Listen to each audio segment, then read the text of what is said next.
Salut à toutes, bienvenue sur le blog Anti-Cocotte. Alors aujourd'hui je vous parle de ma cure Aesop qui est une marque qui m'a attirée tout d'abord par leurs magasins.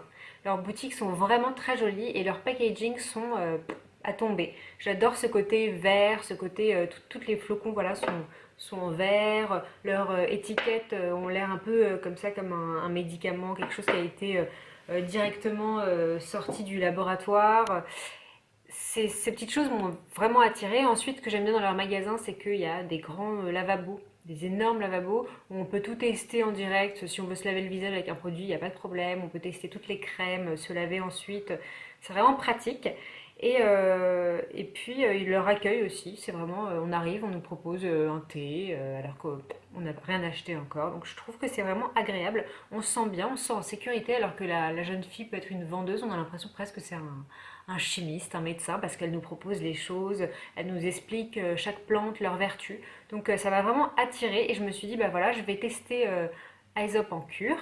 Donc je l'ai utilisé en exclusivité pendant un mois, au mois d'avril, et puis je l'ai réutilisé un petit peu après le soleil. Je suis partie en vacances et j'ai bronzé, j'ai aussi un peu pelé. J'étais curieuse de voir par exemple ce que donnait le gommage sur ma peau. Qui pèle, ce qui est différent d'une peau blanche qui n'a pas trop de soucis de peau morte. Donc on regarde ensemble ce que je pense de la marque Aesop et de certains des produits. Donc j'ai 1, 2, 3, 4, 5, 6, 7, 8, 9. 9 produits à vous présenter. Évidemment ce n'est qu'un petit centième de tout ce que propose la marque. Mais voilà, c'est les choses qui allaient avec ma peau, avec les petits soucis que j'ai. C'est une peau à tendance grasse.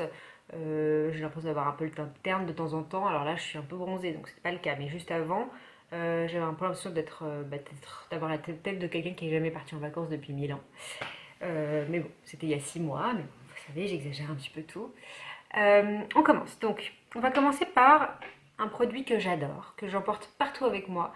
Bon, sa taille n'est pas minuscule, c'est ça, mais j'ai envie de le prendre partout avec moi parce que c'est une crème pour les mains aromatique qui sent la mandarine, la rosemary et cedarwood atlas. Alors là, ah voilà, c'est cèdre de l'Atlas, feuille de romarin et écorce de mandarine. Donc ça sent super bon. Quand j'en mets sur les mains au bureau, on me dit même qu'est-ce que c'est, ça sent quoi? On a l'impression que j'ai mis une huile essentielle. Et en fait, c'est vrai que ça sent évidemment très fort les huiles essentielles, mais celle-ci c'est très agréable.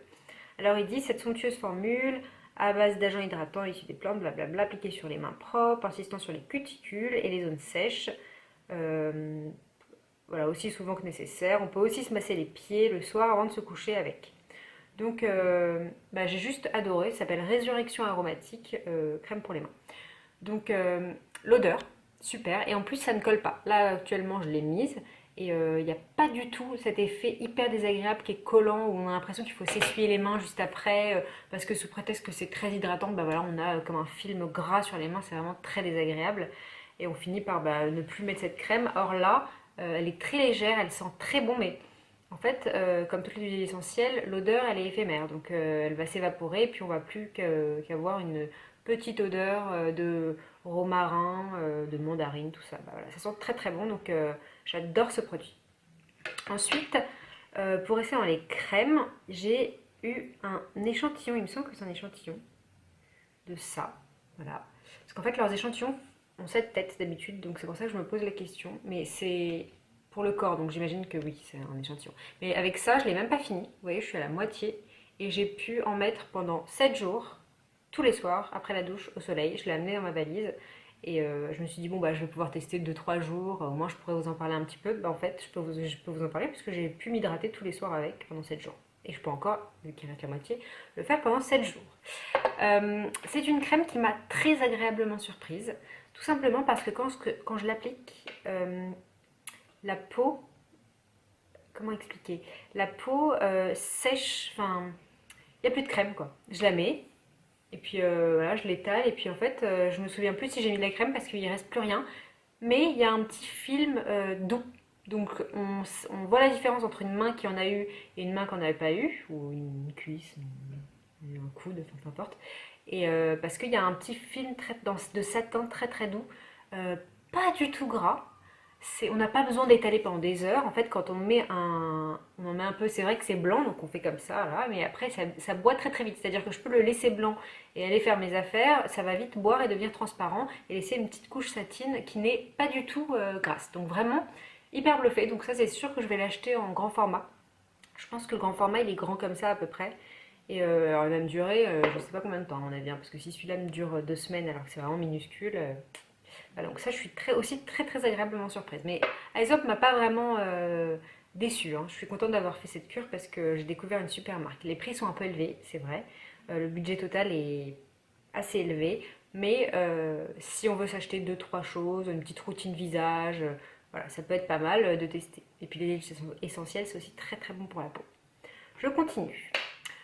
Ensuite, j'ai une huile nettoyante à la graine de persil. Donc voilà, celle-ci une huile très liquide. Voilà, elle n'est pas du tout, elle est pas très grasse en fait. On dirait presque de l'eau ici. Je l'ai acheté en second temps puisque j'avais mon démaquillant, un démaquillant gel nettoyant à mettre avec de l'eau. Et c'est vrai que j'ai vu qu'ils avaient en second temps une huile pour le visage. Je me suis dit, bah j'adore ça moi les huiles pour le visage, donc je vais tester chez eux. Verdict. Alors au début je l'utilisais dans la douche et en fait lorsque le visage est mouillé et qu'on en met, pas d'effet. C'est comme si vraiment je mettais rien du tout sur le visage, donc fail. J'ai essayé d'en mettre, donc je l'ai mis du coup près de mon lavabo pour le soir lorsque je me lave le visage et que j'ai déjà le visage sec. Donc j'en mets sur le visage, là je me démaquille partout, les yeux, la bouche, etc. bien en profondeur, comme avec les autres huiles démaquillantes. Et ensuite je mets l'eau. Et en fait là ça démaquille évidemment beaucoup mieux. On sent que voilà, toutes les particules de maquillage sont désincrustées du visage. Et lorsqu'on met de l'eau, je m'attendais à une transformation un peu lait, etc. Et pas du tout, en fait, ça disparaît. Pas de film gras. Alors là, ils sont très forts sur ça, parce que moi, les films gras avec ma peau grasse, j'en peux plus, quoi. Donc là, pas de film gras, pareil. Oubliez qu'on a mis de l'huile, donc génial. Et puis on se tapote le visage avec une serviette et on est très bien. On met sa petite crème hydratante et on est prête et démaquillée. C'est vrai que c'est pas idéal pour les maquillages waterproof, bien que ce soit une huile. J'ai de temps en temps, je mets un mascara waterproof et je dois derrière mettre mon eau micellaire parce que ça part pas. Donc à part si je veux finir comme ça avec des cernes énormes qui sont du mascara, je suis obligée de tricher et mettre un peu d'eau micellaire, mais je vous le dis. Voilà, donc c'est bien pour se démaquiller, mais pas pour le waterproof et ni directement avec le visage mouillé. Il faut vraiment avoir le visage sec pour que ça marche. Et c'est pas non plus très très gras, donc si vous mettez 3 tonnes de maquillage sur votre visage, je le recommande pas non plus. Moi, j'en mets pas énormément, donc du coup, ça démaquille ce qu'il faut. Je pense que si j'en mettais 2 fois plus, genre, je sais pas, un soir, grosse soirée ou mariage ou un énorme charbonneux, bah là, je compte pas là-dessus. Voilà. Ensuite, pour rester sur le visage, le nettoyage du visage, donc je vais vous parler du gel nettoyant fabuleux pour le visage. C'est un Fabulous Face Cleanser. Donc c'est à l'écorce de bergamote, au bouton de camomille, à la feuille de romarin. Donc là, ça donne très envie. Sur l'odeur, ouais, c'est assez fort. En fait, c'est plutôt fort. Le matin, le soir, faut se dire, bon bah là, je vais me mettre un truc. En fait, quand on a mis son lait pour le corps, enfin ça, pardon, son gel douche qui sent déjà une odeur. Moi, j'utilise une autre que Aesop parce que je n'en ai pas trouvé. En fait, si, j'en ai trouvé un, mais j'ai pas du tout aimé l'odeur. Et là, je vous avoue que même ma cure, si c'est pour que je trouve que je pue toute la journée, c'est même pas la peine. Donc j'ai mis un autre gel douche neutre, pH neutre, pharmaceutique, rien à faire. Mais il y a une petite odeur comme ça de propre. Et je mets celle-ci et là j'ai l'impression de jeter le visage dans une serre en fait, dans un, comment ça s'appelle, un buisson. Voilà. J'ai l'impression de me jeter le visage dans un buisson. Ça sent comme ça les plantes très très très très fort. Donc bah, pour le réveil c'est pas mal, c'est un peu écœurant. Et pour le soir, on a envie d'avoir quelque chose de doux sur le visage, de ce qui sent le cocooning. Je sais pas si vous voyez ces petites odeurs de crème qui ont vraiment la crème que portaient nos grands-mères ou nos mères. Moi j'adore ça. Et là, plein de plantes dans la gueule, ça réveille un petit peu. Bon. En termes d'efficacité, je suis pas trop convaincue. Disons que ça nettoie le visage, mais ça ne démaquille pas. Donc moi, quand j'utilisais ça, j'utilisais d'abord le cleanser et ensuite l'huile démaquillante, mais j'avais déjà le visage mouillé, donc ça démaquillait pas super bien, un peu galère. Donc sous la douche, alors que je sors de la douche, il faut que je me redémaquille derrière, en fait, avec ça. En revanche, c'est toujours bien évidemment de se laver le visage, forcément. Donc pour le matin, quand on est déjà démaquillé, c'est idéal parce que ça lave bien le visage. Donc je dirais qu'à ne pas utiliser le soir comme un démaquillant, mais plutôt pour la douche du matin, puisqu'on s'est bien démaquillé le soir. Donc quand on se réveille, on n'a pas du tout de maquillage sur le visage. Et là, c'est parfait pour rafraîchir voilà, visage et cou avant de partir au bureau ou à l'école. Voilà. Ensuite, j'ai un toner. Donc c'est un toner équilibrant B et T. Donc dedans il y a du gluconate de sodium, du panthénol et du thé vert. Je ne comprends que le thé vert. Pour l'odeur, non, attendez, ça sent pas fort là. Oui, alors c'est particulier aussi. Ça c'est l'odeur en fait du gel douche que j'ai pas voulu acheter parce que j'ai trouvé que ça sentait beaucoup trop fort. Et le toner aussi, ça a vraiment une odeur particulière. Vraiment, je pense qu'on aime ou qu'on n'aime pas. Moi déjà, les huiles essentielles, j'ai eu beaucoup de mal à m'habituer. Ensuite, j'ai découvert un produit qui s'appelait Absolution, je vous ai présenté dans un de mes articles, qui en fait avait un super effet. Du coup, je me faisais un plaisir de mettre cette huile pour le visage. Et je me suis habituée au parfum. Et je me suis donc habituée aux huiles essentielles. Et là, je me suis un peu plus ouverte avec Aesop. Mais parfois, certaines huiles essentielles, certaines graines, certaines fleurs sont un peu trop forts. Et là, c'est le cas. Surtout que j'utilisais juste avant de faire cette cure un toner paillot qui sent le cranberry. Donc c'est doux, c'est frais, c'est fruité. Et là, j'arrive avec un truc, ça sent la chimie quoi. J'ai l'impression d'être dans un labo et que ça sent, je sais pas, un truc hyper chimique. Mais pourtant, ça l'est pas, hein, clairement. C'est pas chimique, mais voilà. C'est les feuilles de je sais pas quoi là, il y a du camélia, il y a plein de choses. Hein. Mais j'aime pas trop l'odeur. Ça n'empêche que ce que j'ai apprécié, c'est qu'il y a vraiment un effet frais sur le visage. C'est le but du toner quand même. Après m'être démaquillée, j'en mets avec du coton sur le visage. Ça enlève toutes les dernières traces de maquillage et puis ça donne un coup de peps à la peau. Donc ça c'est bien. Donc j'ai continué à l'utiliser quand même malgré l'odeur. Moi je me suis dit tant pis, je mettrai ma crème derrière qui sent super bon que je vais vous présenter après.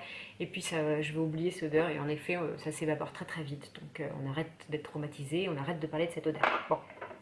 Ensuite, pour parler de la crème hydratante pour le visage, c'est celle-ci. J'ai fait tomber le flocon et étonnamment, c'est pas le verre qui s'est cassé, mais le plastique. Voilà, tout est normal. Donc cette crème, il fallait absolument que j'ai une crème pour le visage qui sente bon. Parce que là, pour le coup, matin et soir, c'est pas possible de se forcer à mettre un truc parce que je veux vous montrer ce que c'est que la cure à Aesop. Quand même, il faut que ça sente bon. Donc celle-ci sent délicieusement bon. Elle sent la mandarine, elle sent les agrumes, elle est à l'écorce de mandarine, donc à l'écorce de citron et à l'écorce de tangerine. Ils disent qu'on peut la mettre sur le cou, sur le visage, et puis on peut la mettre un petit peu, la faire poser un peu comme un masque si on veut vraiment faire un petit booster hydratation. Donc c'est une crème légère parce que je l'ai dit donc à la vendeuse que j'avais la peau grasse, la zone T un peu grasse, et donc elle m'a donné une crème légère. Ils ont exactement la même version pour les peaux sèches avec d'autres choses à l'intérieur, donc l'odeur est vraiment différente. Moi pour celle-ci, j'ai juste adoré. C'est très très frais. Il y a cependant une réaction spéciale qui m'a pas plus que ça dérangé, mais quand même, je vous en parle. Lorsque je mets cette crème hydratante un peu partout et que j'attends une minute, c'est un peu mouillé. Je sais pas, c'est comme si la peau transpirait. Surtout là, là et là. C'est très bizarre. Donc, j'ai pas très bien compris cette réaction. Enfin, il suffit que je fasse comme ça et que je réétale au bout d'une minute et puis ça revient plus. Mais c'est bizarre, on dirait que je sais pas, peut-être que une de vous va savoir ce qui se passe, mais j'en sais rien. En gros, je la mets et puis je l'étale une fois et puis après je la réétale une fois. On dirait que qu'elle a été absorbée, puis après qu'elle ressort et puis que je la réabsorbe, je sais pas. Mais en tout cas, après, je n'ai pas le teint brillant, j'ai le teint très très bien et puis surtout, c'est tellement léger que je peux me maquiller juste après, il n'y a pas de problème. Enfin, après le deuxième massage de mon visage. Et ça sent super bon. Je l'ai aussi mise, à un moment j'étais en panne de crème pour le corps, je l'ai aussi mise sur les jambes pour hydrater après un coup de soleil et ça m'a fait vachement bien. Donc je pense que les agrumes ça doit être pas mal, j'en sais rien en fait, mais sûrement. Mais voilà, à utiliser tous les jours, elle est très très bien, je vais finir ce pot avec plaisir. Ensuite, je vais vous parler de l'exfoliant visage, Purifying Facial. Donc c'est à la feuille de rosemary, à l'acide lactique et au quartz. Ouais. Voilà, donc c'est un exfoliant pour la peau qui a des grains très très fins, c'est vraiment équivalent à du sable. Donc ça n'arrache pas le visage, ça c'est pas non plus un gel avec trois quarts de gel et 3 grains de sable, enfin 3 grains d'exfoliant. Donc là c'est vraiment hyper bien réparti. C'est blanc, voilà. Et voilà, si je fais comme ça, bah, c'est vraiment très très fin, ça n'agresse pas du tout la peau. Et je pense que c'est parfait en fait pour un usage hebdomadaire. Voilà, on utilise une fois par semaine, on nettoie comme ça sa peau, ça enlève les peaux mortes, les résidus, tout ce qui peut être calé sur le visage, derrière les oreilles et tout, bah, ça peut, c'est pas mal. Donc voilà, ça sent très bon, ça sent très très bon. Il n'y a aucun problème avec, avec cette odeur, pour une fois. Et puis il y a à la fin, voilà, là où je peux en fait gommer, gommer, gommer, et puis ça disparaît, il reste plus que les grains, et ensuite je peux laver les mains, enfin le visage, parce qu'en l'occurrence c'est une crème pour le visage. J'ai un peu pelé après mes vacances, et bah, j'avais pas sur moi, j'ai fini mon gommage paillot, qui était à l'amande douce et que j'adore, donc j'ai utilisé cet exfoliant ce matin, pas plus tard que ce matin, sur les jambes. Je me suis dit, bah, c'est intéressant de voir en exfoliant visage ce que ça donne sur une peau qui pèle. Donc je l'ai mis sur les jambes parce que de toute façon on s'en fout. Enfin en vrai si c'est pour le visage c'est parce que c'est traité pour être plus doux pour le visage. Donc je peux vraiment mettre sur les jambes. Le contraire serait plus difficile. Donc j'en ai mis sur les jambes. J'ai exfolié et en fait ça marche pas tant que ça. Voilà. Les grains sont beaucoup trop légers. C'est pas assez fort. Donc je pense qu'il faut vraiment se procurer l'exfoliant corps pour le corps. C'est QFD. Ensuite, j'ai acheté ce ce baume à lèvres pour donc ça s'appelle ça crème pour les lèvres à la graine d'églantier. Ça sent la châtaigne, si je ne me trompe pas. Ouais, c'est ça, ça sent un peu la châtaigne. On en met sur les lèvres. C'est vraiment comme une crème. Moi, je l'ai acheté pour. J'adore ces histoires de packaging comme ça. Là, je trouve ça génial. Ces pots là, j'adore quoi. C'est magnifique dans une salle de bain avec tout ça là en verre. Le souci c'est que j'ai genre 200 crèmes donc ils se fondent un petit peu. Mais si on est très organisé et qu'on ressort juste sa petite collection à Aesop, c'est magnifique. Et donc j'adore ces petits trucs. Donc j'avais le choix entre un baume à lèvres normal, type baume à lèvres à la Bello, ou celui-là. Donc j'ai pris celui-là. Il coûte genre 13 euros. Franchement, le truc est minuscule. Je trouve que c'est presque du vol. C'est vraiment.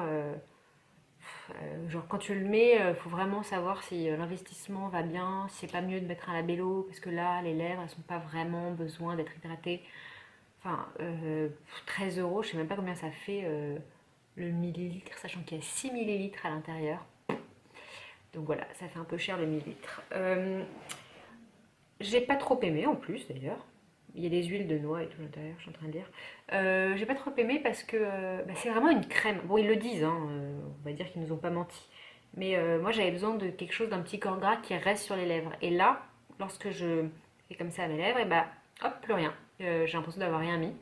Ça a en fait bu directement. Donc j'imagine que ça doit bien hydrater mes lèvres. Mais j'avais pas les lèvres suffisamment gercées, d'ailleurs pas gercées du tout en cette période, pour vous dire si ça hydrate comme un labello. Mais en tout cas, ce besoin d'avoir un petit corps gras sur les lèvres et jouer comme ça, vous savez, parfois on met du labello comme ça, on sait pas pourquoi, mais on en met parce qu'on en a trouvé dans son sac.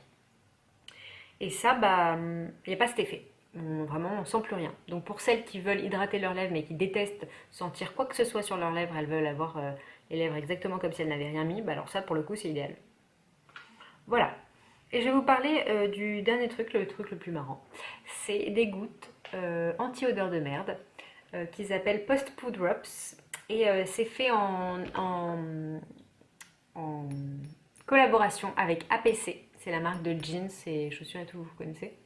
C'est une marque très très chouette de fringues et eux ils sont mis en collaboration et je me suis procuré ces petites gouttes anti-odeur de merde, hein, disons-le, c'est écrit comme ça. Bah, je vous dis pas pourquoi, hein, sans doute. C'est à l'écorce de tangerine, à l'ilang-ilang. L'ilang-ilang sent très très fort. L'écorce de mandarine. Vous mettez 3 gouttes dans les chiottes, une goutte dans l'évier s'il est à côté. Vous tirez la chasse et On sent les huiles essentielles, c'est génial. Franchement, ça absorbe l'odeur, pas de souci. Euh, voilà, donc c'est très cool. On va arrêter de parler en détail de la merde des gens. Voilà. Pour la cure à Aesop, c'est fini. Donc mes produits coup de cœur, c'est la crème pour les mains qui sent extrêmement bon. La crème pour le corps que je vais me procurer en grand format. Et la crème pour le visage hydratante pour tous les jours. Donc voilà, ça c'est mes 3 chouchous que je vais continuer à utiliser au quotidien, il n'y a aucun souci, j'adore. Ensuite, ceux qui m'ont le plus déçu, c'est c'est l'huile démaquillante. Moi qui suis une adepte des huiles démaquillantes, qui a été fan de celle de Shu Uemura et celle de Payo. Celle-ci, je trouve qu'elle n'est pas assez nettoyante, donc voilà. Et puis, nettoyant fabuleux pour le visage parce que tout simplement, dans ma cure, je n'avais pas d'autres démaquillants. Et franchement, je me suis souvent trouvée dans la merde parce que ça me saoulait d'utiliser un autre produit puisque c'est une cure à utiliser en exclusivité. Donc il y a bien des jours, les premiers jours, les premières 2 semaines de ma cure, je me retrouvais encore avec du noir autour des yeux et mon fiancé me disait, non, t'as craqué, il faut complètement que tu te démaquilles là. Je disais, mais non, mais je suis en exclusivité et genre je frottais avec mon huile, ça partait pas. Puis j'utilisais de l'eau micellaire, j'ai l'impression de vous avoir trahi d'une force, il faut vraiment que je me calme. Voilà. Aussi un autre petit... alors ça c'est un plus et moins ensemble, c'est-à-dire que c'est très très beau le vert et tout, mais moi je sais pas pour vous, mais il m'arrive de faire tomber mes crèmes par terre et t'as pas envie de faire tomber un pot à 60 balles et que ça s'explose par terre avec des bouts de verre et de l'huile partout. Donc, faire gaffe. Hein. Pour les maladroites, faire vraiment gaffe. Voilà. Eh bien, j'espère que cette cure Aesop vous aura plu. Si vous aussi vous avez testé d'autres produits de la marque, n'hésitez pas à commenter en dessous de la vidéo et puis partager avec vous votre avis. Et puis moi, je vais continuer à utiliser mes favoris et puis un peu moins ceux que j'aime moins. Voilà, je vous souhaite à toutes une belle journée et à bientôt sur le blog. Salut!